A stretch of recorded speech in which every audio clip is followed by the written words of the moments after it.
Hi hello friends, எல்லாருக்கும் வணக்கம். இது வந்து கேரட்டு, குடமிளகா, கோஸு மூணையும் நல்லா தாளித்து வதக்கிட்டு மிளகாத்தூள் உப்பு போட்டு நல்லா வதக்கிட்டு, இது வந்து பன்னீர், வீட்டில் செஞ்ச பன்னீர் தான். இந்த பன்னீரை அதில் துருவி போடணும். துருவி போட்டு எல்லாம் ஒன்றா கலந்து நான் மோமோஸ் தான் செய்ய போகிறேன். அங்கே பாருங்கள், எல்லாம் துருவி போட்டாச்சு. இப்படி இதை வந்து துருவி போட்டாகி உருண்டை பிடிக்க வரும். ஏன்னா அந்த பன்னீர் போட்டால் நல்லா பால் மாதிரி உருண்டை பிடிச்சிக்கலாம்.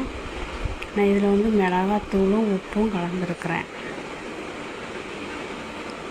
நல்லா குட்டி குட்டியாக உருண்டை பிடிச்சி வச்சுக்காங்க. உருண்டை பிடிச்சிட்டு திரும்ப பாருங்கள் நான் எப்படி உருண்டை பிடிச்சி வச்சுருக்கேன்னு. பன்னீர் போட்டால் தான் உருண்டை பிடிக்க வரும். இல்லைன்னா பன்னீர் இல்லைன்னா மாவு போட்டுக்கோங்க. நான் பன்னீர் வீட்டிலே செஞ்சேன். 1/2 லிட்டர் பாலில் தான் செஞ்சேன். உருண்டை பிடிச்சிட்டு அப்படியே ஃபேனில் காய வைங்க, அப்படின்னா தான் கெட்டியாக வரும். அப்புறம் கோதுமை மாவில் அந்த உருண்டை எடுத்து போட்டு நல்லா உருட்டி மெதுவாக உருட்டுங்க. ரொம்ப ஒட்டிடாதீங்க, உடஞ்சிரும். அதுக்கு தான் ஃபேனில் காய வைக்கணுங்கிறது. காஞ்சாக்கி உடையாது. அப்படியே கோதுமை மாவில் போட்டு உருட்டி எடுத்து பாருங்கள். இதுவும் கோதுமை மாவு 2 ஸ்பூன் போட்டு தண்ணியில் கலந்து வச்சுருக்கேன். அப்படியே அதுலேயும் போட்டு உருட்டி எடுத்து அப்படியே இட்லி சட்டில் விட்டு வேக வச்சிடலாம். ஏன்னா மோமோஸுக்கு வந்து சீட்டு தயார் பண்ணோம்னா, சீட்டு தயார் பண்ணாததுக்கு பதிலாக இந்த மெத்தட். ஏன்னா அது மாவு பிசையணும், உருட்டணும், சீட்டு கிழிக்கணும், அதெல்லாம் தேவையில்லாது. இப்படி போட்டு எடுத்து அப்படியே இட்லி சட்டில் விட்டு வேக வச்சு மோமோஸ் சாப்பிட்ற வேண்டி தான். நல்லா டேஸ்ட்டாக இருந்துச்சுங்க. நானும் செல்லில் பார்த்து செஞ்சேன். பாருங்கள், அப்படியே மெதுவாக உருட்டுங்க. ரொம்ப உருட்டிங்கன்னா உடஞ்சிரும். அப்படியே அந்த அரிப்பில் வச்சு அப்படியே தண்ணி 2 ஸ்பூன் கோதுமை மாவு தான் நான் போட்டேன். நீங்கள் ரொம்ப கெட்டியாக கலக்காதீங்க.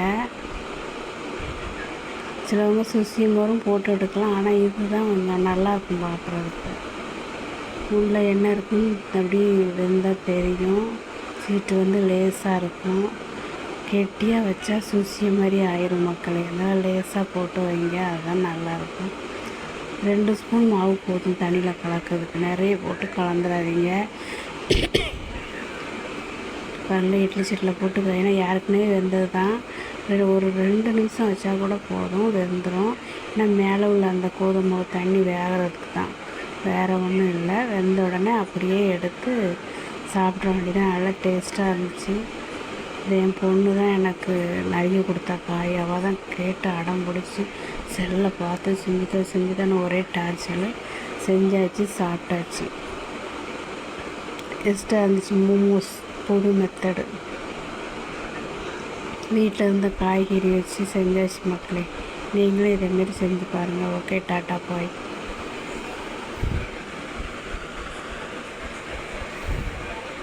எடுத்து நல்லா ஆற வச்சிங்க.